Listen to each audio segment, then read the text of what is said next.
Piercings, jewellery, work life, stories, personal experiences. What more do you want? Oh, the tea? Well, look no further. Welcome to Tea with D. I'm your host, Deanna. With 11 years of experience in the body piercing world, there are many stories I can tell. This podcast will go into the history of piercing, what happened, what historical events happened. There will also be submissions from clients about their own experiences and the history of them being pierced too. There will also be interviews with other piercers and other peers within the industry, it being jewellery specialists or jewellery makers. So why not sit back and listen to Tea with D.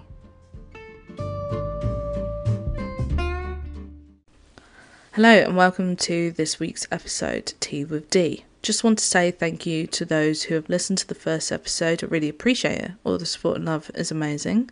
I will hopefully be putting out episodes every week, fingers crossed. I'm still trying to get used to this mic and editing system. It's completely different to what I usually use, so please bear with me. In this week's episode, I'm going to be talking about Operation Spanner. Content warning, this is a very touchy subject and a historical event.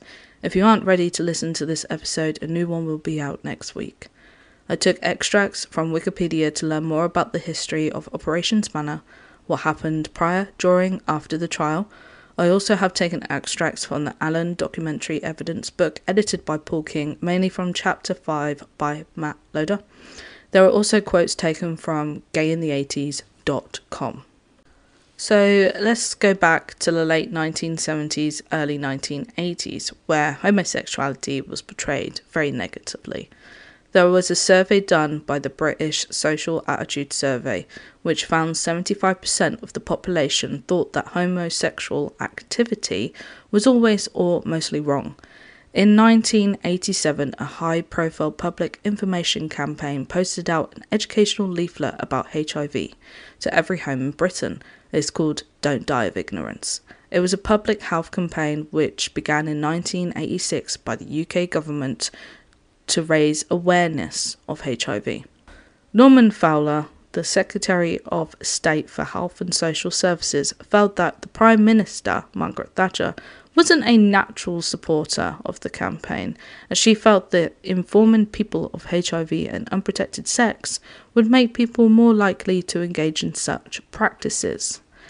The advertising campaign was made by the agency TBW. The company had run previous campaigns for the government to raise awareness of blood donations. The designer of the campaign, Malcolm, was interviewed by The Guardian in 2017. Here's what he said. The big problem was that nobody knew about it. It was like an alien plague. Where did it come from? How big would it get? Panic and speculation was spreading. Fowler claimed that 90% of the population recognised the advert and a vast number changed their behaviour because of it. And as it was a life and death situation, there was no time to think about whether it might offend one or two people. And as hospital wards were full of young men dying. One of the things that I did see getting written a lot was that there were individual targeted messages from the campaign which were created for dentists and tattooists / piercers who are at septic risk. So there's your little bit of a background about what was going on politically when it came to the LGBTQ+ community, mainly towards homosexual men, HIV and AIDS awareness and so forth. Now, we're going to go on to the next bit, which is about the OPS, which is Obscene Publication Squad. There is a lot of details within this section that do go into details.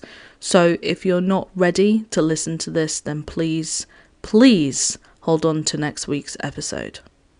A police investigation led by the OPS, which is Obscene Publication Squad of the Metropolitan Police, started in 1987 and ran for approximately 3 years. It was called Operation Spanner.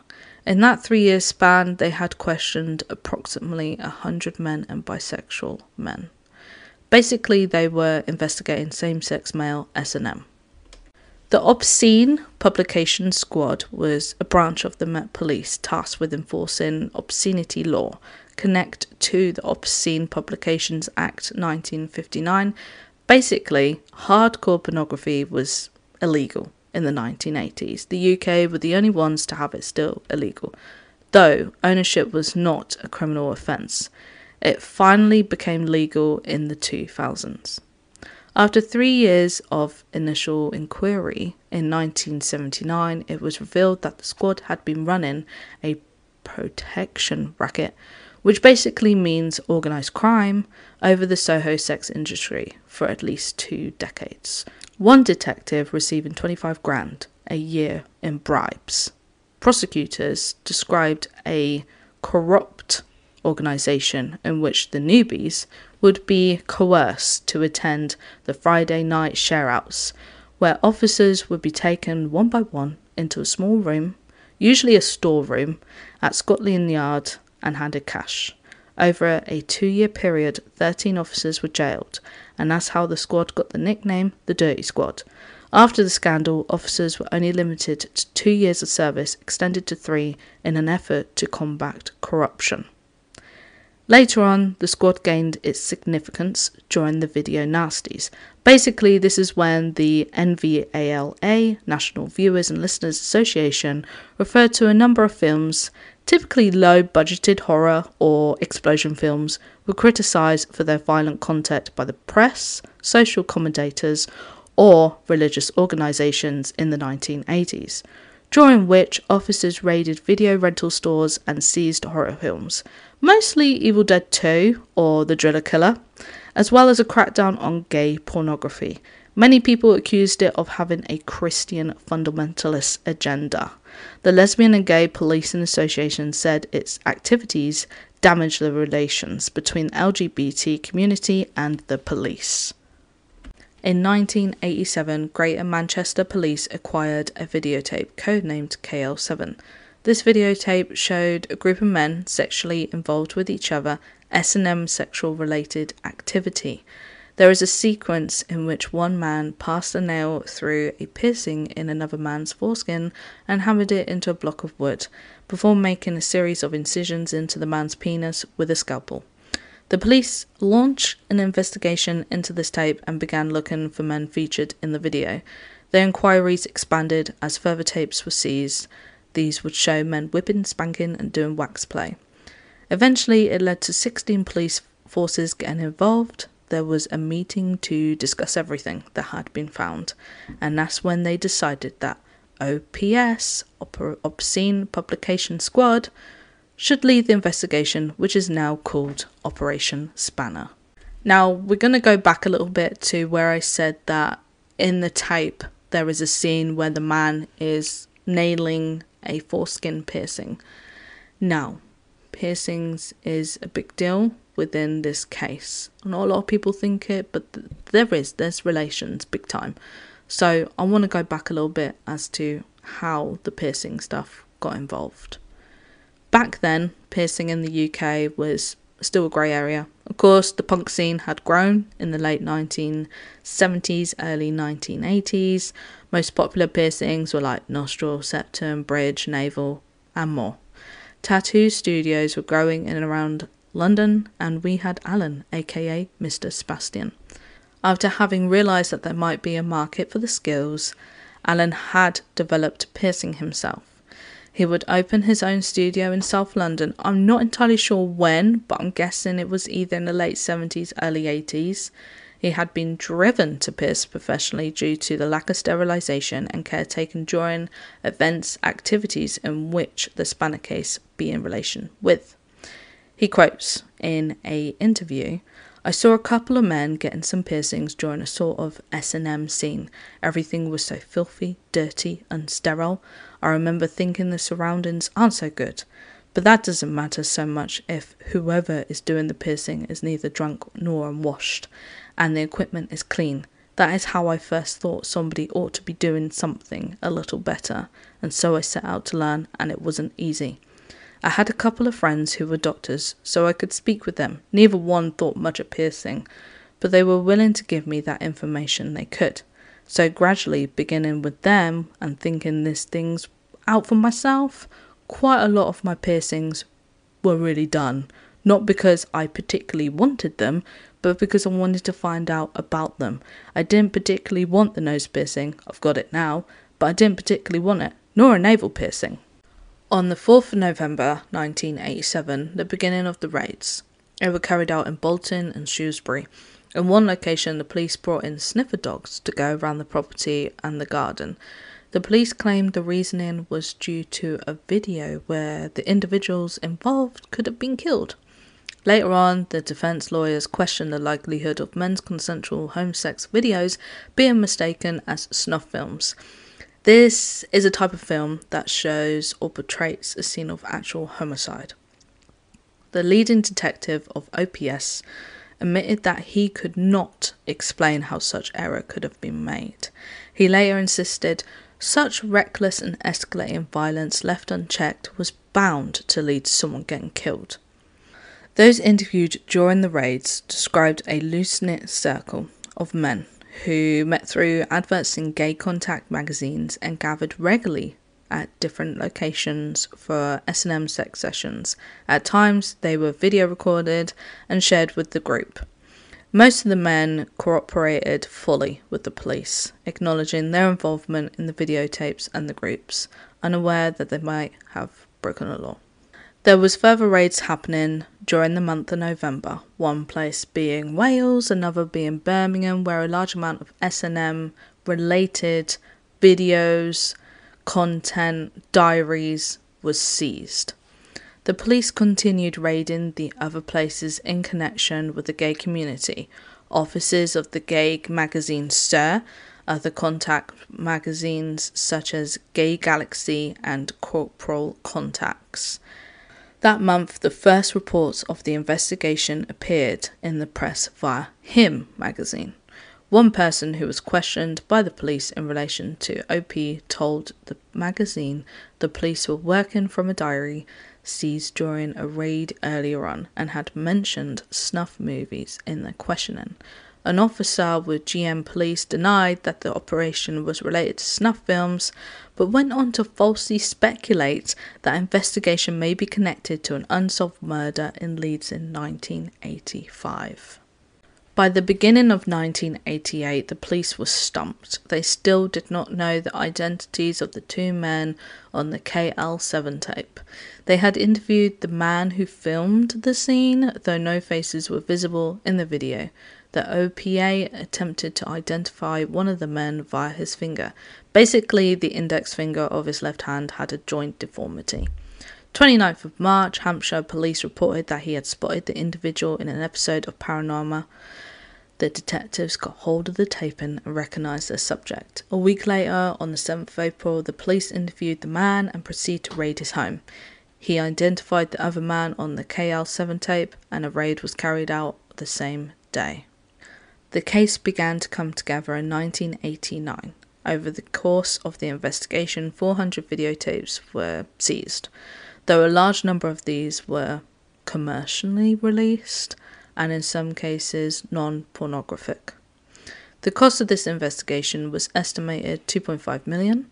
The police were unable to find any participants who had not consented to activities, nor any long-lasting injuries. In September 1989, 16 men were charged with more than 100 offences, including assault, occasioning actual bodily harm. Several were charged with aiding and abetting assaults. The charges brought forward against the men included conspiracy charges, so the case was referred to the Old Bailey. Later on, these charges were dropped, which led to accusations that the Gov viewed the trial as a test case. One of the 16 men was indeed Alan, Mr Sebastian. The explicit analogy between tattooing and sexual fetishism for Alan in the context of S&M play is borne out in a scene from pornographer Roger Earl's 1988 BDSM film Moth to a Flame, in which he plays a key role. This is likely to have been filmed around the time of the arrest. Tattooing alongside body piercing forms part of a menu of the SM practices to be inflicted on the submissive man in the film. In Alan's tattooing world, there is a lack of distinction between decorative and aesthetic formation, and its sexual one is further complicated by his choice of imagery. There are scenes of SM, sexual activity, which are actually detailed in a lot of his designs and mirroring his particular tastes. These designs and tattoos could have been uncovered by the raids or could have been used possibly in the court by the prosecutors, as these could have been seen as a obscene publication. But who knows? A lot of the details of the court case wasn't reported for Alan. It was summarised very quickly. On October 29th, 1990, the trial began.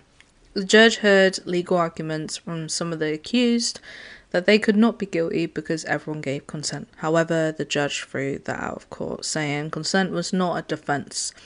People must sometimes be protected from themselves. The judge relied heavily on the R versus Coney 1882 case, in which participants in bare-knuckle boxing were found guilty of assault despite their consent, and R versus Donovan 1934 case, where a man was convicted of assault for caning a woman with her consent. After the ruling, the defendants changed their pleas to guilty and were convicted on the 7th of November. The rest of the trial was dedicated to sentencing only, starting on December the 11th, 1990. A prosecutor spoke about the defendant's behaviour, brute homosexual activity in sinister circumstances about as far removed as can be imagined from the concept of human love. The way he described the group with certain words echoed loudly. The Daily Telegraph branded the group Torture Vice Gang, and the Times saying leaders of a violent and perverted sex gang. Eventually the case R versus Allen was separated from the investigation, as there was no evidence of connection between himself and the other men who were charged. Allen, like other men, was charged with assault occasioning actual bodily harm from performing genital piercing on a client. He was also charged with using aesthetics without a license and for sending obscene material through the post. Pretty much photographs of piercings. The judge was not willing to take the consent of the participants into account. Allen pleaded guilty in 1990. He received 15 months, which was supposed to be 2 years. Under the judge, it was put through the books as though Allen had pierced his lover's penis. Looking into the trial, it's pretty upsetting to see what was used against them.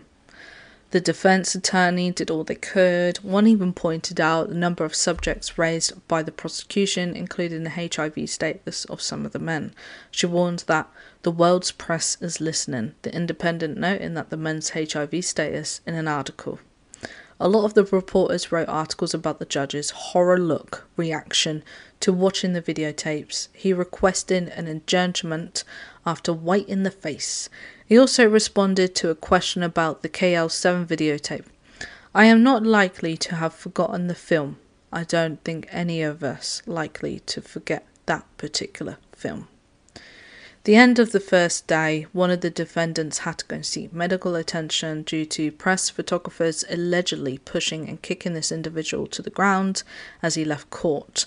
Both of his wrists were broken. 2 days before the sentencing was due, the lead detective went to the press and published an article in the Daily Mail in which he called the defendants the most horrific porn ring ever to appear before British court.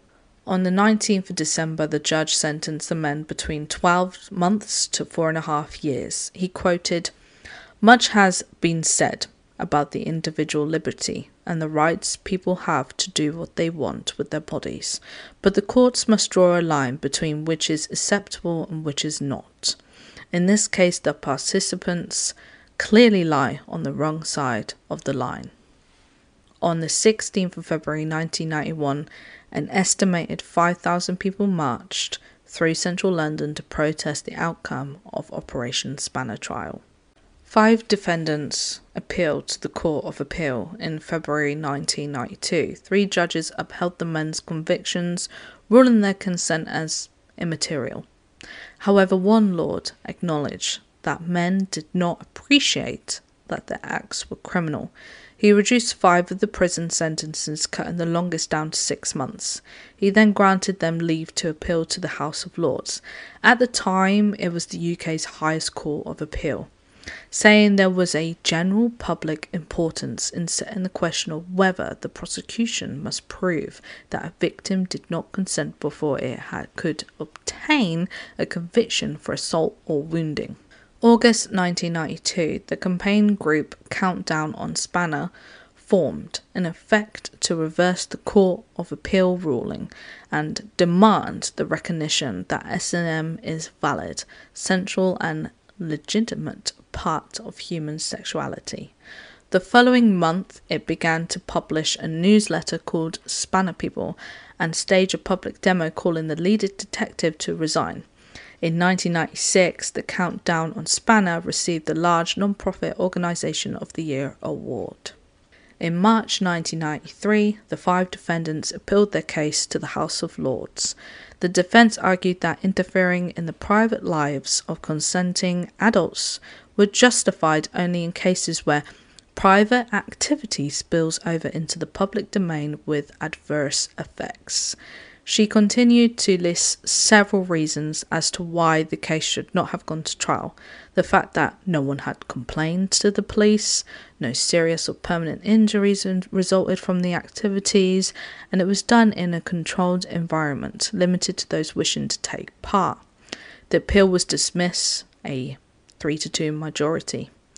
There were judgments in light of other case law involving BDSM. You had the R versus Wilson, 1996, involved a man who used a hot knife to brand his wife's buttocks with his initials. She had given consent, so the Court of Appeal ruled that there is no criminal act, basically. There was also another case, DPB versus Morgan, in 1976. I'm not going to go into details about this case as it could be very triggering and upsetting. If you do want to read it up, you are welcome to. There are blogs that have written about this. As because of the case, the Law of Sexual Offences Act 2003 was changed on that the belief on part of the defendant that the victim consented must be reasonable. So in one court case, it finds that consent, is of criminal liability. And in the other court, it finds that it's simply mistaken about consent can be enough to escape criminal liability. So why wasn't the same logic applied to 16 victims of Operation Spanner? In my opinion, there's only really one difference. The other 2 cases spoken about occurred in the context of heterosexual marriage. In 1995, the Spanner Trust was established. It provided assistance to the Spanner defendants, lobbied for a change in the British law to legalise S&M, and to provide assistance to any person subject to discrimination because of their consensual sexual behaviour. While there have been many proposals to reform the laws about what has been deemed self-destructive and socially dangerous behaviour, little has changed to date. On directornotes.com, there is an interview with Charlie Line, who made a short film documentary on Operation Spanner called Lasting Marks. There is a full in-depth interview with Lynn about it all. There's also in the video, there are many pictures of different statements in newspapers, different articles posted, you name it, there's all sorts, and it's a really good short film, so if you want to watch it, please do. Michael Helms, who was the lead detective of Obscene Publication, wrote a book called Dirty Squad about the insides of the operation. You can find the full details via kathyfox.wordpress.com. So there you have it, that's Operation Spanner. This episode was pretty tricky to write up about just because there are a lot of details missing. There are a lot of things missing. There's not a lot of people to talk to about it. And I didn't really want to involve all of the victims just because I didn't have permission to. So I kind of just wanted it to make it more between Operation Spanner, what happened prior, during and after, and it being in relation to body piercing, like who it affected in the body piercing world, being Alan, aka Mr Sebastian. So that's it, really. That's the episode this week. I hope you've learned from it. I don't want to say so much enjoyed it, just because it is a very unsettling and upsetting episode and case to learn about. As I said, please go and watch the short film documentary done by Charlie Lynn. It's very eye-opening. It's called Lasting Marks. And yeah, enjoy the rest of your week, people, and I will see you next week.